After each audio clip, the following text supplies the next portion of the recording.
अपना कीमती समय दीजिए और उस 10 मिनट में आपको पूरी बातें मैं बता दूंगा।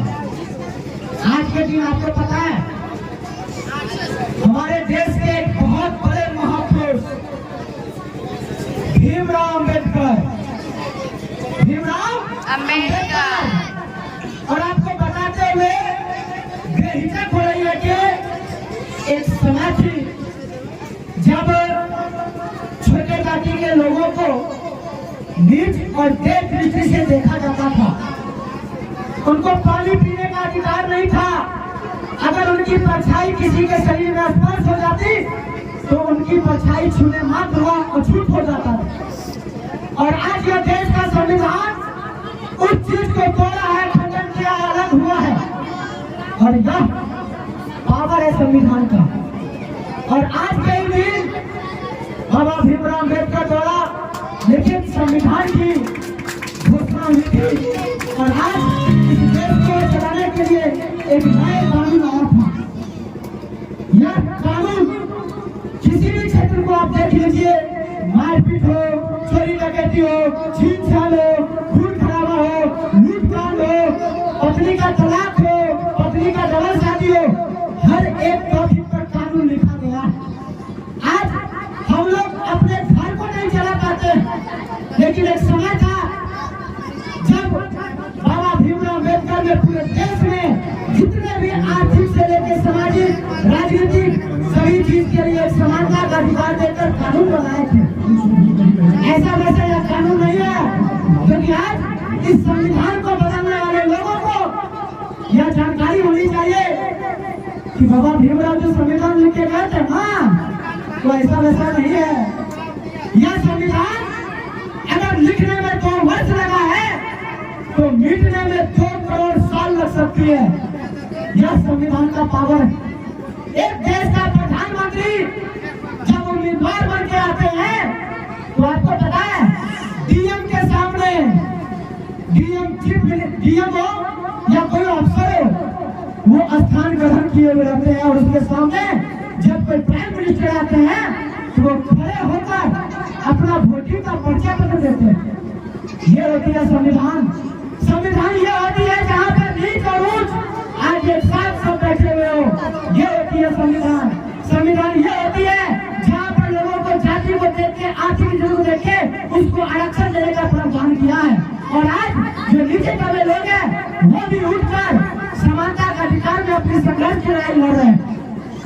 आज कहते हुए दुख हो रहा है कि आज जो हम आजादी का जश्न मनाते हैं, कहीं न कहीं यह संविधान कमजोर नहीं है, लेकिन इसको पालन करने वाले लोग आज इस संविधान को कमजोर बना रहे हैं।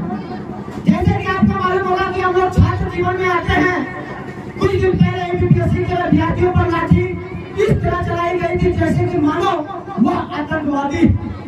आज यह देश किस ओर जा रहा है, पतन की ओर या उन्मुख की ओर, या इस देश का एक नया क्रांति लाया जा रहा है। आज खान सर जैसे, विपिन सर जैसे लोग आज अगर इस शिक्षक के रूप में है तो यह बिहार के लिए बहुत गौरवशाली का दिन माना जाता है, क्योंकि यही ऐसे इंसान है जिन्होंने बीपीएससी लोगों के लिए, परीक्षार्थियों के लिए अपने आप को पुलिस के हवाले कर दिए और उनके लाठियों के प्रहार से उन्हें डरा नहीं। मैंने, क्योंकि मैं तो बीपीएससी का स्टूडेंट नहीं हूँ, लेकिन मैंने बीपीएससी के लिए आवाज उठाई और मेरा एक गीत भी निकला था जो मैंने अपने सभी छात्र संगठन के माध्यम से उस गीत को प्रस्तुत किया था। तो गलत हो रहा है, यह गलत करने वाले को तो गलती है क्या, लेकिन जो उस चीज गलत को सिखा रहा है वो सबसे बड़ा गलत है। आज छात्र जीवन बहुत कठिन का जीवन है।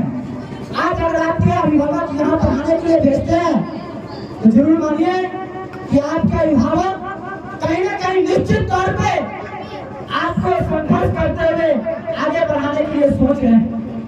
और सब कुछ का अंधेरों को मिटाना है तो प्रकाश लाना पड़ेगा, और आपके जिंदगी में गरीबों को मिटाना पड़ेगा तो उसके लिए शिक्षा लाना पड़ेगा।